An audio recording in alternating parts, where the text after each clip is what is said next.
Welcome to the Explainer. So, today we're unpacking a really powerful framework originally laid out by the legendary Jim Rohn. We're going to focus on how you can use specific, deeply felt emotions as a massive catalyst for life changes. We so often think of our emotions as things that just kind of happen to us, but today we're going to look at them as tools. Human emotions are so potent that just harnessing one of them can dramatically alter the course of your entire life in a single day. All right, let's just quickly glance at our roadmap for today. We're going to follow an escalating chain reaction, starting with the sheer power of emotions, then moving through disgust, decision, desire, and finally resolve. And then we'll wrap up with how to actually apply this to your own life today. Let's get into it. Section 1, the power of emotions. Right up front, our source material makes this absolutely critical point. Emotions are incredibly delicate forces. They can either build your future up or completely destroy it. They can weaken you or they can reinforce you. It all depends on how you harness them. They need direction. True civilization isn't just about massive buildings or technology. It's defined here as the intelligent management of human emotions. Think of that as our rulebook for today. We aren't just letting feelings wash over us aimlessly. If you give the impulses of your heart a very clear objective, they can accomplish some truly spectacular things. Moving right along to Section 2, disgust, the trigger. So let's look at the first specific emotion in this chain. It's actually a surprisingly negative feeling, disgust. Usually we run from it, right? But in this framework, the feeling of disgust is an incredibly powerful catalyst.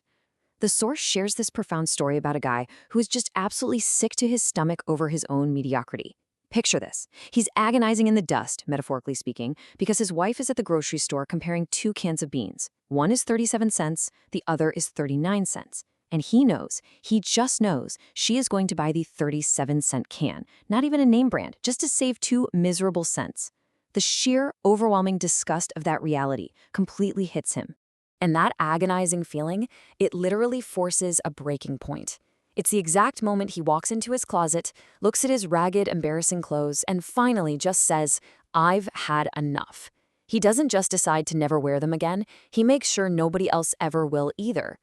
The big takeaway here is that the day you finally scream, "I am done living this way," isn't just the day your old way ends. It is the exact day your new life actually begins. Which brings us to Section 3, decision, a choice at the crossroads. Once disgust pushes you right to the absolute edge, making a decision becomes your only real path forward. Now, you might think making a choice is all logic and pros and cons, but it's deeply, deeply emotional. The source actually calls it an internal civil war. You know the feeling, right? That horrible knot in the pit of your stomach, waking up in a cold sweat at 3 in the morning trying to figure out what to do. It's awful. But here's the thing. To move forward, you absolutely must decide.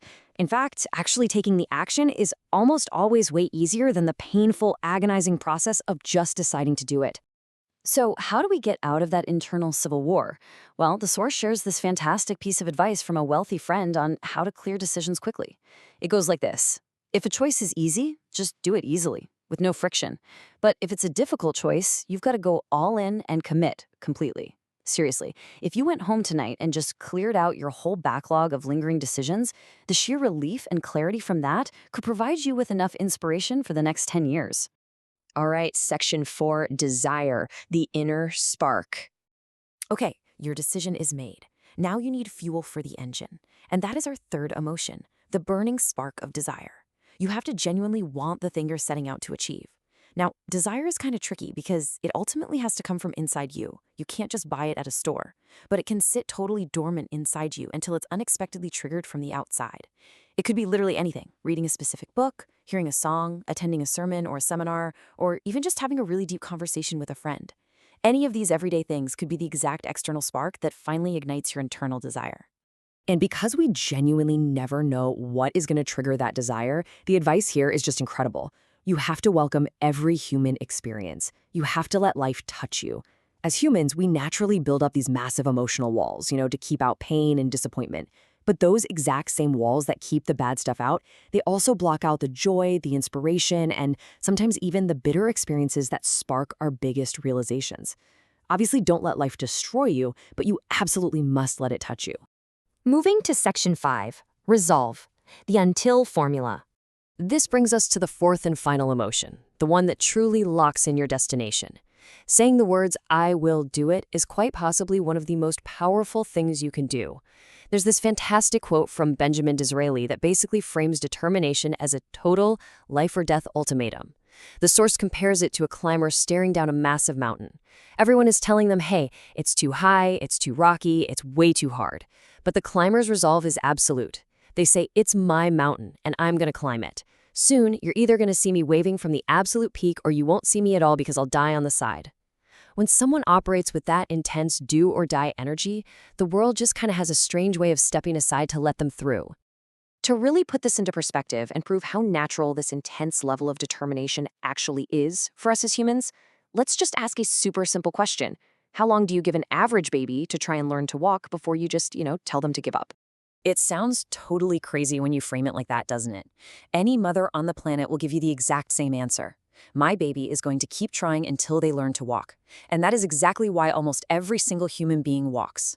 It perfectly echoes this great definition of determination from a middle school girl mentioned in the source material. It is simply promising yourself never to give up.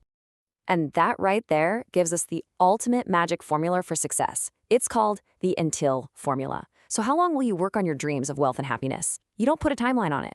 You commit to working on them literally until they become reality. Finally, Section 6, Your Life, Your Choice.